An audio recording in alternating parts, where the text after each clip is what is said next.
Hi there and welcome back, dear friends and deep thinkers, to Stormhaven. We're on a quest where somewhere in Clamreach, a murderer is hiding.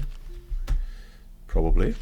A murderer of the healer of the barbarians that are camping here.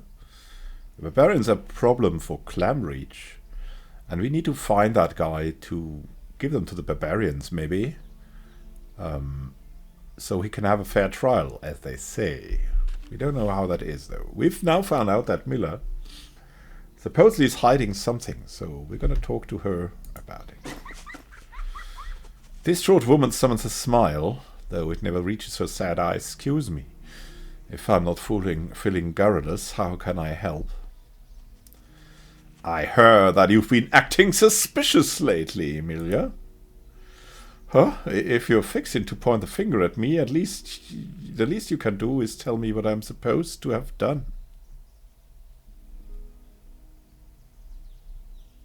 We tell her everything we've learned. She listens stoically. You went through a lot to figure it out, and I'm not going to sour your victory by lying it's all true. For the past few weeks I've been secretly tending to a man. She looks down at her feet. His name is Uldevan. He's Suva the fisherman's brother, hidden by his kin in the cellar. But you must believe me, whatever unspeakable deeds those savages are accusing him of, Uldevan's innocent. He wasn't in his right mind. Truth be told, he's still not himself. What's wrong with him? A never-ending fever torments that poor man, clouding his mind and stealing him away from the here and now. Even when he does come to his senses, he never speaks a word about what's happened since he left for the big land. Instead, he spends those brief moments of clarity talking to me like we talked back in the day, reminiscing and singing the old songs we loved so much. How did he wrong the barbarians? I haven't the foggiest. He's been running a constant fever and screaming terrible things in the night, most of which are utter gibberish. Why do you say he's innocent? Like I told you, he ain't himself. When someone's not a master of their own thoughts and deeds, can they truly be blamed for the wrongdoings of their unruly flesh? I mean, he killed someone. Got to right that wrong? Why did you keep it a secret? Because in bygone times by the dragon, I loved that man once, until he set sail for the Empire looking for fame and fortune as a sellsword, only to disappear without a trace. For years I wept myself to sleep before finally settling with another man. But now that he's returned, wounded, crazed, and hounded by barbarians, what was I to do? How did he get into the village without anyone noticing? You best ask his brother Suva. First I knew of Uldevan's return was when Suva's wife told me. I mean...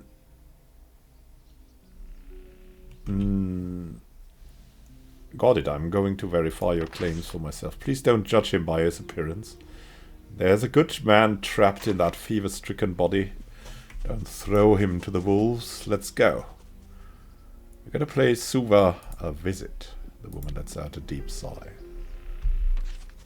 Suva, wasn't it here? No, that was old Soben, right? Suva. Suva's house. Suva's house in the middle of the street. Fine, I'll do it. Indeed. That's Suva's house.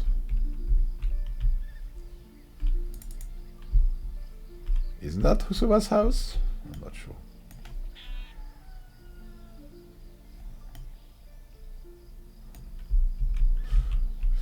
This map.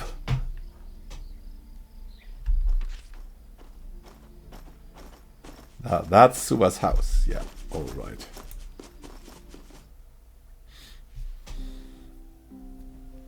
Okay. Yeah, there's something more now. Are we going to leave that house here? No. Perturbed by your intrusion, a man and woman rush up to accost you. As your gaze settles upon the one they've been hiding, a thin, gawky fellow lying on a rickety billet. Get a load of this. It's a whole blooming conspiracy. What in the abyss are you doing here?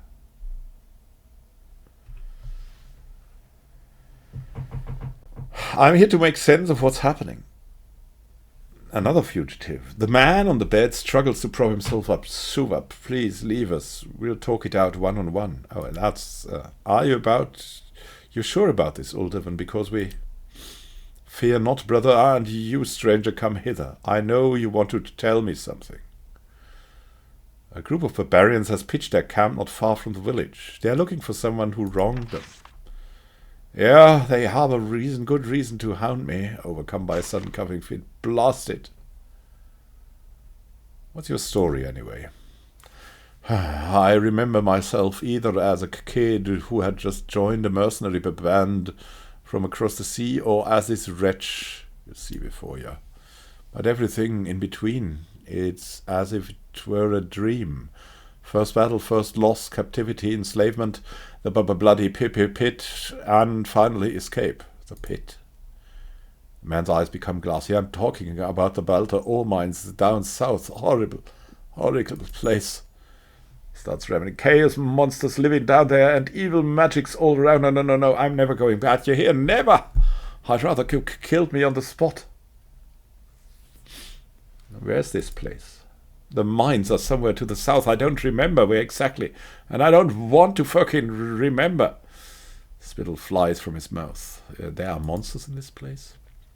Tosses and writhes covered in sweat but doesn't answer. You mentioned magic? I did. The evil kind. I'm just happy. I'm not going to die in that wretched hole. He remains silent. How did you escape? I snuck out through the hidden tunnels. A maze for the slaves. They sent their foxy servants after me, but I was too smart for them. Oh, yes, yes. He's starting to lose it. You better ask about something else. Why are the barbarians hunting you? They stumbled upon me right after I escaped the pit and brought me to their healer. I wasn't right in the noddle, was taken with nightmares every time I fell asleep. One night I dreamt I was crushing one of the monster's skulls with a rock, but when I opened my eyes, it was the old healer at my feet, dead as a door knocker. It sounded like it was your fault. I was dazed, my mind shattered. Even now you could thank the gods you caught me in a moment of clarity. What I've seen, what I've lived through, it turned me into a senseless beast. Something needs to be done about your situation. And I even know what it is. We'll wait. His bony face bunches up into a light, tight grimace. Tell me where their camp is. I want to give myself up. What I did wasn't right. Even I was stricken with madness. They deserve their justice, and I deserve for my life to end. What's the point of living like this? If the Vital Lords are right about reincarnation or whatever they preach about, and if not, who cares? Can you walk? I've got strength enough, yeah.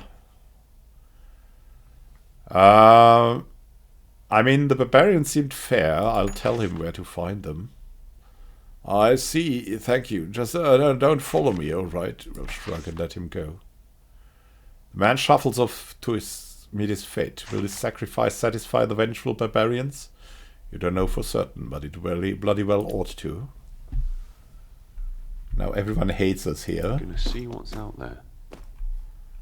Can we leave this place, though? Oh, yeah, we can here. Anyway, let's tell to the barbarians, too. Maybe we can meet them. I mean, apparently, that's what he wanted to do, right? So we did it. Let him do what he wanted to do. That's the reason here. I'm on it. You cannot always protect people from themselves.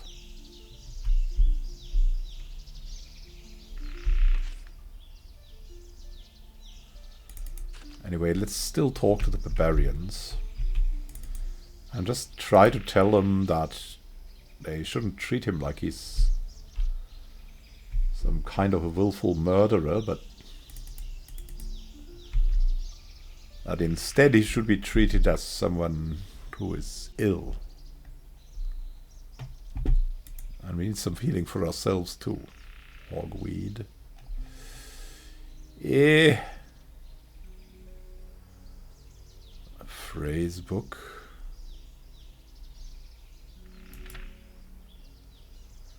Oh. Greetings. Okay. I came with peace. What's your name? My name is Koribud. I will buy it. Thank you. My pleasure. Okay. We have a barbarian phrase book. Cool. What else do we have here? The calf. This Nova Draconian barbarian fable was recorded, translated, and adapted by Father Hercus of Clamridge. There once lived a lonely woman named Noni. One winter her herd was attacked by direwolves, the largest pack that's ever been seen or ever will be. They slaughtered all, old and young, fat and thin. The only thing Noni was able to save was one sickly calf, so she barricaded the animal and herself in her hut where it was safe. The following full moon the direwolves came scratching at Noni's door. "Give us a calf now, for we are peckish," they ordered. "Why, this calf is sickly," she replied. "Give me time to nurse it back to health first, and you can feast on it." The direwolves agreed. And Noni took good care of the little calf and brought it back to health. Come next moon the direwolves returned. "It's the calf now, for now we hunger," they demanded. "The calf is feeling much better," she replied, "but the poor thing, still just skin and bones. Give me time to fatten it up first, then you can feast on it." The direwolves reluctantly agreed. So Noni fed her calf as much as it would eat, and it grew fat. The last moon of winter the direwolf slunk again to her door, more quietly this time. "Give us the calf now, or we will starve," they begged. "But of course," she replied, throwing open her door, "so I promised, and so it shall be." And out of her hut rushed the biggest, strongest bull there ever was or ever will be. With hooves he trampled, and with horns he gored, and the handful of direwolves who escaped, tails between their legs, troubled Noni no more. The moral of this story: endurance is the key. Oh, that was... deception is the key too. There's another fable now. Oh, there once was a man named Urdain, who in the midst of a drunken boast called Mendin the Chosen to fight the next morning. The spectators had no doubt about the outcome. Urdain was weak, frail, scrawny, while Mendin's arms were hard as rock. His legs were like tree trunks, and most of all, his was an unshakable warrior spirit. "Verily, I shall slay this boy come morning," laughed Mendin, while his challenger wept and cast about for some way to recall his foolish boast. But alas, there was none. Thankfully, Urdain's stepmother, Eroini, was a sorceress. That night she transformed into a she-raven, flew into Mendin's room, and upon his bedpost made her perch. First she spoke to the sleeping Mendin's weapon arm, whispering, "Pride of the tribe thou art, mightily thewed arm, but when you are raised against my ill-begotten stepchild, shall tremble with palsy, and an unseen weight will fill thine palm and drag thee down." Then Eroini addressed the sleeping Mendin's legs. "Thick as the trunk of a 50-year-old oak are thee. When my foolish stepchild stands in the way of thine trampling, soft as porridge you shall become. Every step thou takes shall be as that of a drunkard at sea in a mighty storm. It shall be so." Lastly she spoke to Mendin's warrior spirit, for the first time acquainted it with doubt, failure, and the fear of death. When her dark words were done, she flew away, and come morning, Mendin's arms did shiver and hang limp, as if palsied. His legs gave out, as if retreating from a days-long battle, and a cowardly scream escaped his cracked lips. Without a single blow landed, Urdain was proclaimed the victor. The moral of this story: words have power. Okay, yeah. And the last fable, so we can understand the barbarians better. There once was a brave lad named Summernoin, who promised to recover a plum of healing for his ailing father. So he packed his travel bag and ventured out into the wilderness. Unflaggingly he trudged across peat bogs, through forests and over mountains. Many a beast he slew in his quest, and many a foe. When he reached a sacred grove, he discovered but a single plum of healing hanging from an otherwise barren branch. Weary and wounded from his many battles, he hadn't even the strength to pluck it, and he fell asleep at once. Come nightfall, the crafty snake slid out of Summernoin's travel bag, in which dark space it had abided since the day the lad prepared for his arduous journey. Up the half-dead tree the viper did crawl, and around the branch where the plum of healing grew did it coil. No bog did I trudge through, no beast or foe have I slain. No injury have I suffered, yet mine is the price, said the crafty viper, and swallowed the plum of healing whole. The moral of this story, stealth is wealth. Well, that's some barbarian wisdom. Not only barbarian, I guess. Got to pluck it when it's ripe, right? Whatever it takes, apparently. Oh, look at that. Nicodemus has a new level. Yeah, let's have a look about him. Nicodemus. Here we go.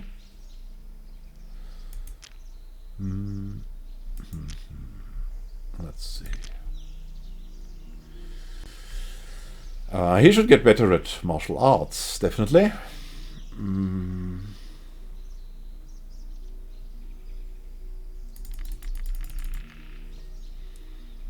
Then what else would he be good at? We can train him in medicine maybe a bit. Yeah, why not? Let him go medicine and martial arts.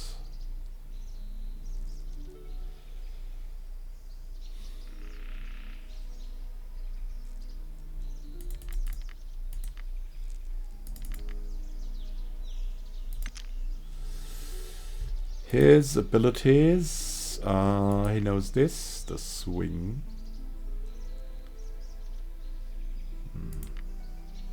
Attack twice. That causes bleeding. Additional SP cost is 25% more. Attack 4 times. That seems useful.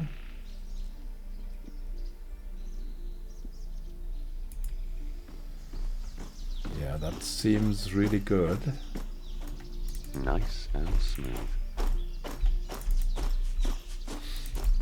That's a real game changer.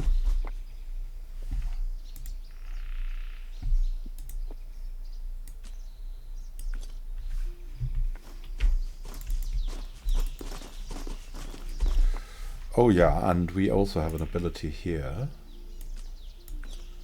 The puncture with a dagger.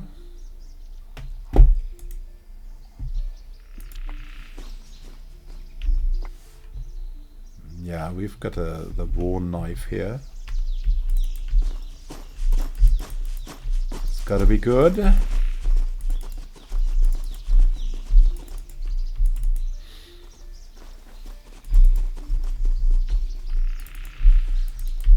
Now come here, barbarians. They gone now. Oh no, they really killed him, right? Oh my goodness me. Now he's friggin' dead. Well then.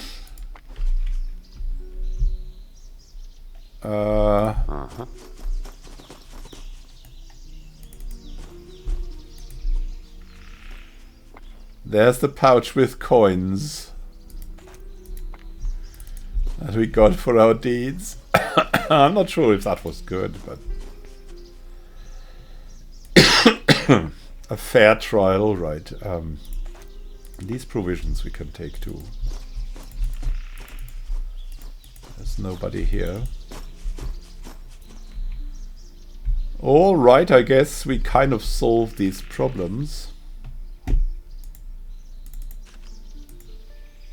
We now know who won't like us anymore ever, which is Miller.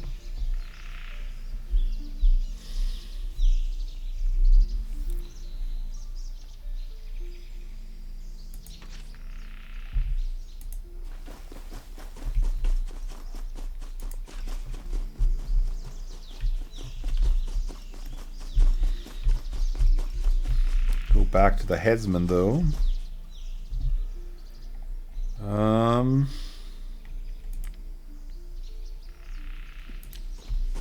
And report back that we kind of solved this problem.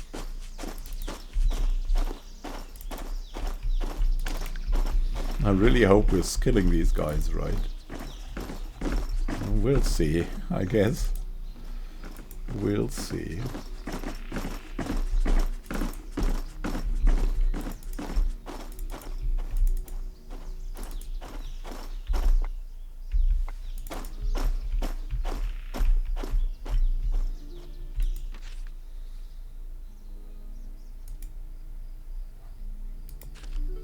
Fine, I'll do it. Where's the house here?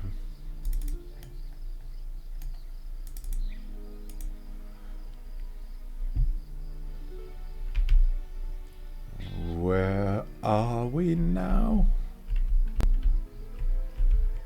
Here we're coming. There's Miller. She will hate us now.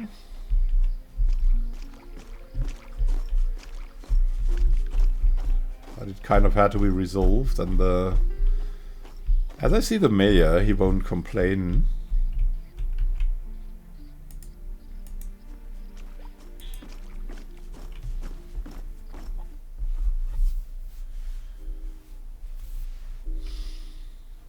Okay. The peasant is sitting at the table, a cork clay jug, his only companion. He shrugs at you. Greetings. About the barbarian menace. I hoped you managed to do something. Times are flying. They won't bother your village ever again. Donald the Elder gazes deep into your eyes, probably wondering if you're telling the truth. You are, so the headman slowly nods, satisfied. I don't want to know what sort of deal you made with those sons of foxes. I just hope that ends justified the means. Now, onto the payment. Hopefully 100 dinners will suit you. Could you make it a bit more? No, 100 afraid is the best I can do at the moment. Fine, 100 it is. He hands you the agreed sum. 100 dinners exactly. Alright, what's next? Donald the Elder scratches his chin. You know what? I think I solved all your problems. I think so too. I had my reservations, but you proved this jaded old fellow wrong. And for that I'm doubly thankful.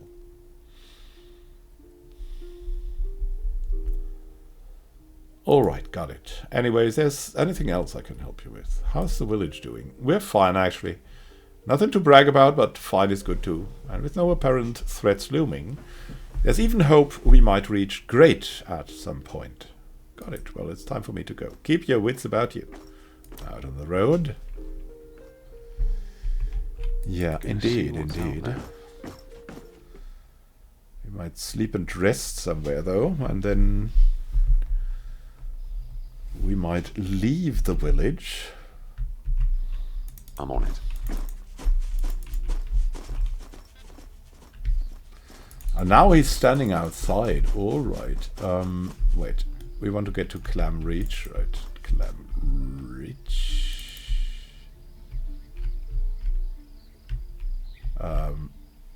No, we wanted to go to the Black Pearl Inn, which was this thing here.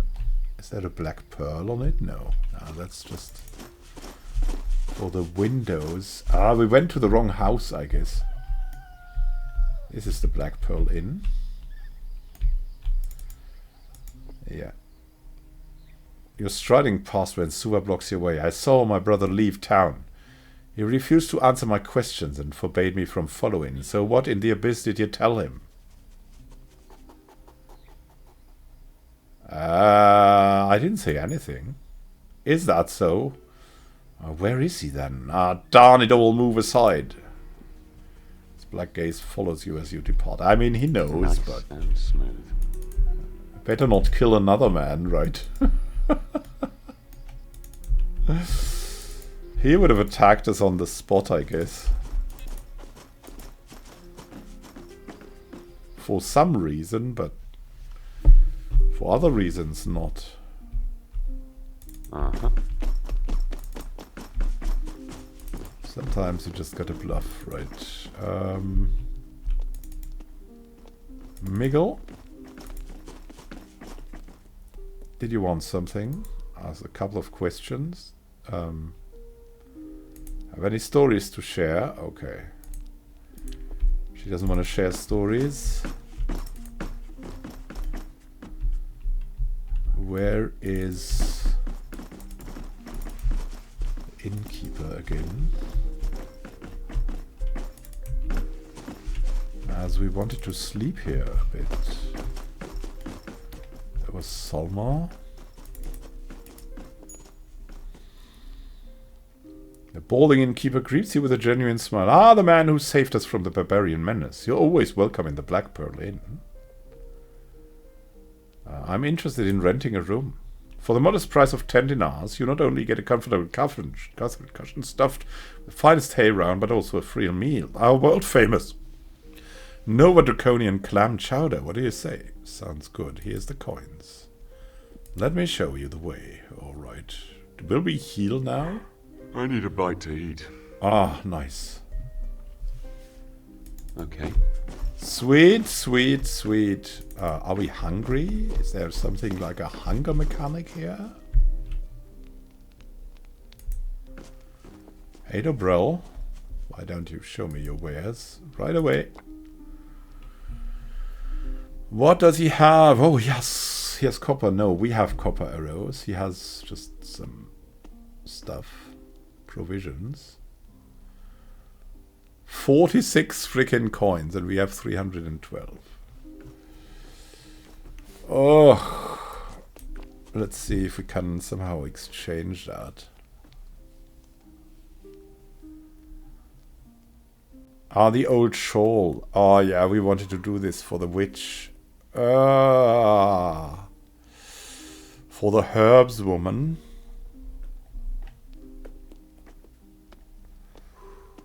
For the herbs woman. Yeah, the moth bait and stuff. Alright, I mean... We have the training longbow. There's also a training bow that we have. That at least we can sell.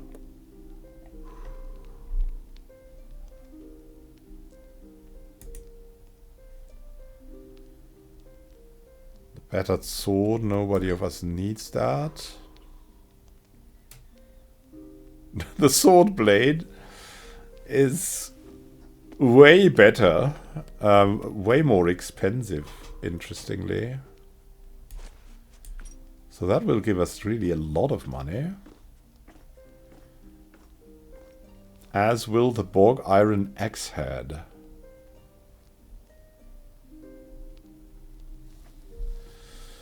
We're gonna keep that. A peacock feather. Okay,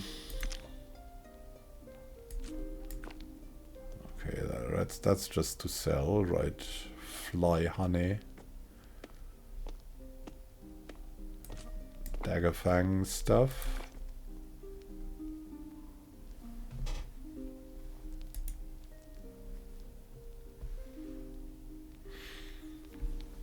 Dagger blade, we're gonna keep that for now.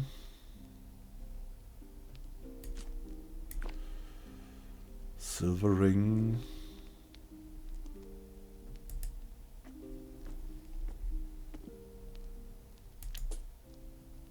Yeah, here we go. We'll trade that. Oh, he's got a leather jacket now. Interesting. Yeah, look at that. That's kind of odd, right? The battered sword is worth way more. Okay. Can I ask you something? I heard that a family of giant spiders spun themselves a lair east of the village. Thank you, good prophet. Their natural prey doesn't include humans or livestock. I see.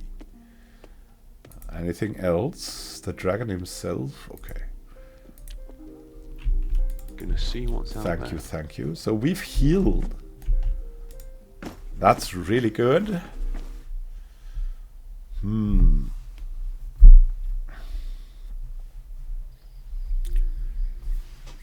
So what we are gonna do, what we should do, is probably trying to get this strange spirit to appear at the beach and explore the rest of this. And we'll do that in the next episode. Thank you for watching. Happy gaming to you. We solved a lot of troubles from this. We've rung the bell. It's all kind of good right now. But we're out to see more, fully healed as we are. Thank you for watching. Happy gaming to you. This is One Vulcan signing out. Have a great time until then. And happy gaming.